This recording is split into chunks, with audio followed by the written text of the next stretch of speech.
My name is Emily. I'm 31 years old. I work as a benefits planner for a life insurance company.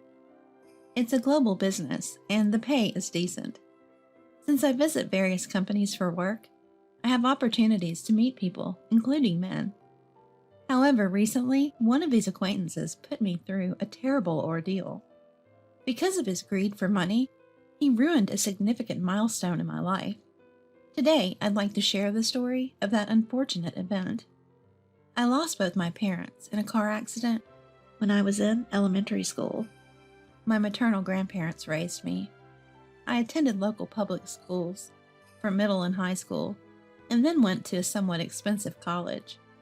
My grandparents, who didn't have much money, took out loans so I could go to college. After I got a job, I took over the remaining debt. As a result, I was a bit strapped for cash when I met David through a mutual work connection. David laughed nervously when I shared my financial situation with him.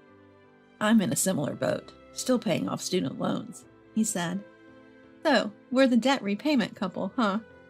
"Exactly. I'd love to be debt-free as soon as possible." During our time dating, I was incredibly happy with David. We didn't have a lot of disposable income, but every day was fulfilling. Over the 3 years we dated, David kept getting promotions. His company valued ambition and talent, so he moved up quickly. As David's income improved, so did the quality of our relationship. I also picked up the pace on my debt repayment, not wanting to be left behind. David always had kind words for me. "Don't push yourself too hard, Emily. If you collapse, I'll be ruined too. You're the reason I can work hard like this." "Thank you. It's nice to hear that. Don't push yourself too hard either. You're the reason I can keep going too." We supported each other emotionally, helping each other get through our tough daily jobs. Looking back, that period of my life was fulfilling and purposeful. During this high point in our lives, David finally proposed to me. "I want you to be by my side forever, as partners, supporting each other." I'm so happy. Thank you. Likewise, I look forward to our future together. We decided to rent a new condo and move in together. Both of us earning well, I felt our relationship strengthened. That's the vibe I got. This was a little before we actually started living together. I met David's parents. They were thrilled to meet me. According to them, David scored a beautiful and talented woman who graduated from a good university. I remember feeling awkward, yet flattered by their compliments. I didn't have parents, and my grandparents who raised me were already in a nursing home. So I decided David should meet my high school best friend, Melissa. We met at a cafe near Melissa's condo. "Nice to meet you. I'm David. Happy to finally meet you." "I'm Melissa. Emily told me lots about you. Please take good care of her. She can be vulnerable at times." Melissa is the same age as me, but she's incredibly stable and reliable. I was always the little sister figure, leaning on her for support. The big turning point came a few months after this initial cafe meeting, and once again, Melissa would come to my aid. In any case, introducing David to my best friend went off without a hitch. David and I decided it was time to dive into wedding planning. Around this time, we began planning. David's work started demanding more of him. Even on days we planned to go dress shopping, urgent calls would come in. "I have to work this weekend. I know it's a big day for us. I'm really sorry." "It's okay. I'll try on the dresses, snap some pictures, and we can pick one later." "Thank you. I'd rather be there in person, but I appreciate the gesture." David was genuinely busy around this time. He was working almost every weekend, and even had work trips during the week.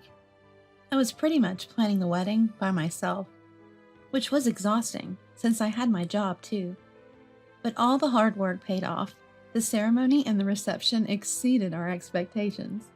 My coworkers livened up the party with performances, and Melissa gave a touching speech. My grandparents, who are in a nursing home, sent their blessings through a video message. After waving goodbye to the last of our guests, David and I finally had a moment to relax in the backstage room. I remember David casually checking his phone right after our small talk. The surprised look on his face. David left the table while on the phone. I thought he might be having some work trouble. But little did I know, something was changing behind the scenes. a change big enough to affect both David's and my life. In the backyard of the venue, there was a steep staircase for staff to use. In my gown, I had to pass by those stairs to change. The staff were distracted by someone calling from across the hallway. I think it was in that moment when I was off guard. My body flew through the air, someone screamed, a powerful impact, and a series of intense pain overwhelmed me. I fell down the steep stairs in my gown and lost consciousness. When I came to, I was lying in a hospital bed. Bandages were wrapped around my arms and legs, and I was bruised and scraped all over. No broken bones, just bruises and contusions, and thankfully my brain activity was normal. The nurse explained that I had fallen down the stairs at the venue. I had no idea how it happened. A few hours later, an even more puzzling event unfolded. David, who had come into my hospital room, suddenly broke up with me. You're useless to me now. Here's $30,000 as a settlement. What? Wait a minute. What's going on? Explain yourself. Just lie down and shut up. You'll make your injuries hurt. I told you, you're useless to me now. I found another woman I love. I'm marrying her. Sorry, Emily. Are you kidding me? We just had our wedding ceremony, and now this?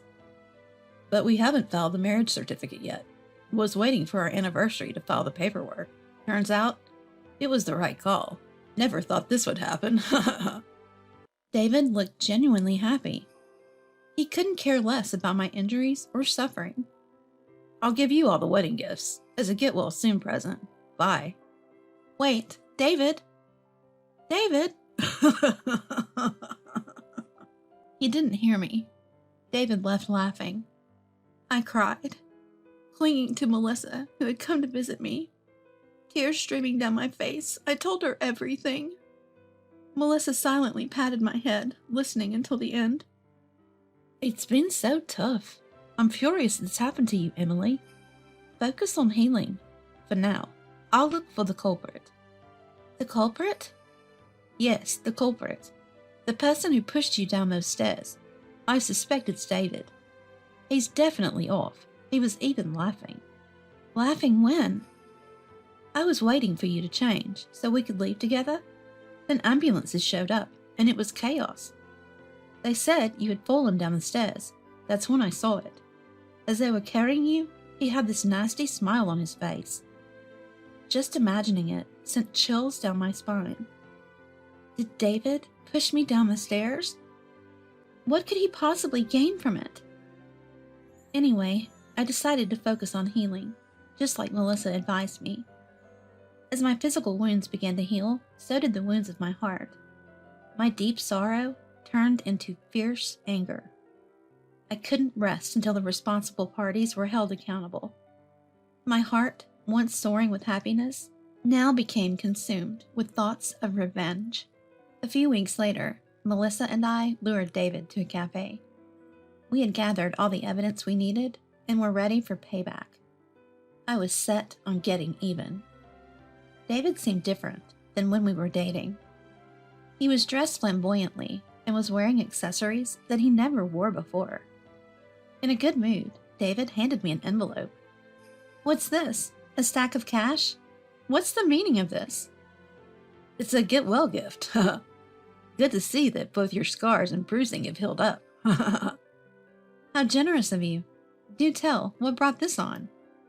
Yeah, why don't you explain yourself? Why did you betray Emily? David's smirk only became more nauseating. He looked so smug that it was creepy. Actually, the woman I've been seeing won $10 million in the lottery. $10 million? Yes, so what's 10,000 or 20,000 to me now? Apparently, David had been involved with another woman even before we were married. She hit the jackpot right after our wedding ceremony. David changed his mind after learning about it.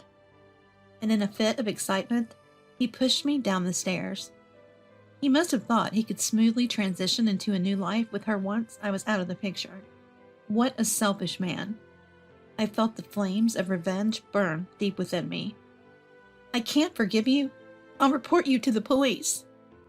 Whoa there. Don't make it sound like I pushed you. There's no evidence. The staff said you slipped and fell. True, that's what the staff testified, but they only reported what they saw. Melissa had done her own in-depth investigation. I asked the venue staff to show me all the security footage. On one of the tapes, there's a brief moment that shows a hand pushing Emily's back. Startled, Melissa showed David her phone. It was a freeze frame of the moment of the crime. The color of the perpetrator's clothes? It matches the frock coat you were wearing. Nobody else at the venue was wearing that color that day. No way, you've got to be kidding. Gone was his earlier confidence. David began to tremble and turn pale. He seemed to have given up. He became forward and apologized deeply. Please, I beg of you, don't tell anyone. Just spare me from the police. So you admit you're a criminal. Will you turn yourself in, or should I call the authorities? What's it going to be? Ugh, damn it. David left the cafe with us and immediately turned himself in at the nearest police station. He tried to hire a lawyer for a settlement, but I refused. In the end, David was charged, found guilty, and fined. I also didn't forget to go after David's mistress, whose name I got from him, Rebecca. I called her to meet me, fully intending to get an elaborate apology. To my surprise, she showed up in the cafe in rather plain clothes. My memory was still vivid with David's flashiness the day we reunited. I had thought the one who won the $10 million would be just as flashy. I'm really sorry for the trouble I've caused because of me. Well, he was blinded by your $10 million, too. About that $10 million? Rebecca revealed a shocking truth to me. I couldn't help but believe her tearful plea. She apologized many times. After that, without saying a word to David, she quietly disappeared. Several weeks later, I got a call from David on my mobile phone. He wanted to meet and talk. He seemed pretty desperate. Of course, I understood why. When I met David again, he was much more modestly dressed than before. I can't get in touch with Rebecca. Do you know where she is? Why would I know where your $10 million lady is? Right, yeah. Listen, Emily, I've given you a total of $40,000, right? No, it's actually $60,000 if we include the compensation. Is that so? I hardly remember. Can you return half of that money? Or even just $10,000? No, but I do have some valuable information to give to you. Information? Yes, information that's very important for you. I took out my mobile phone and played a pre-recorded video. David's eyes widened. It was Rebecca. I had recorded her before she left town. David, I have to apologize to you. I'm really sorry. The story about me winning $10 million in the lottery was a lie. I lied because I couldn't bear the thought of you marrying someone else. A lie? The whole $10 million story was a lie? I'm truly sorry. I just apologized to Emily as well. I plan to disappear from this town. I can't tell you where I'm going. I'm really sorry for ruining both of your lives. David was stunned, speechless for a long time after the video ended. He looked completely shocked. It wasn't funny when I thought about being in his shoes. Pushing your spouse down the stairs for a non-existent $10 million? Fooled by a lie? Impulsively committing a crime? And losing $60,000, including the compensation? Who would want to live their life thinking they're such a pathetic person? Leaving David as he was, head down and immobile, I walked out of the cafe, gripping the receipt. That was a few days after our encounter at the cafe. My phone buzzed again. Another call from David. Look, I've come to my senses. I was wrong. Can we start over? You've got some nerve, spouting lines like that, especially after you messed up a chapter of my life. The real culprit here is Rebecca for lying to me. If she hadn't lied. Hadn't lied? So you wouldn't have pushed me down the stairs blinded by greed. Cut it out. You were already the worst when you cheated on me. Who would give a man like you a second chance? Those $10 million from Rebecca exposed the real David.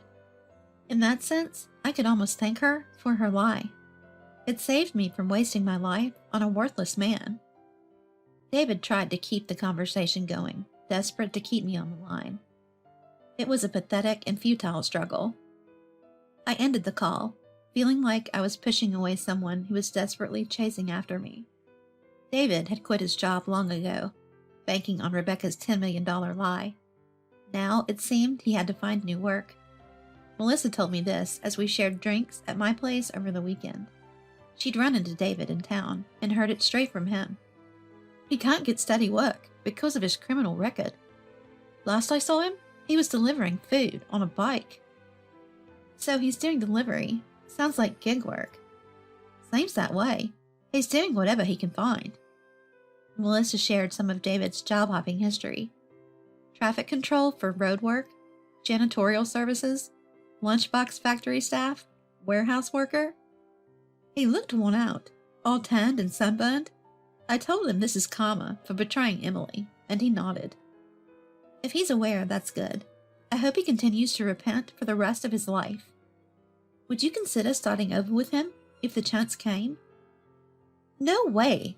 A man who would push a bride down the stairs in her wedding dress? Are you kidding? Melissa and I laughed heartily at that. Even if he threw $10 million my way, I'd still decline. A few days later, David contacted me again. Can you lend me $100? I'm really struggling here. No way. Please don't contact me again, and no following me. If you do, I'm going to the police. Wait, Emily, I'm really sorry. Don't you dare call me by my first name. I hung up and immediately blocked David's number. If he crosses a line, I have no problem reporting him. My post-David life has been pretty smooth. I got a good settlement, and he even paid for the venue. My grandparents in the nursing home and my coworkers all sympathize with me, which is to be expected. Anyone would feel sorry for a bride betrayed right after her wedding. But I'm not overly pessimistic about my current situation. My career is thriving, and my personal life is fulfilling.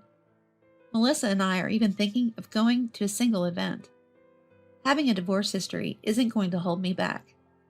I'm strong enough to make my fall down the stairs a talking point. Life has so much more in store. I'm going to find someone amazing and build a happy home.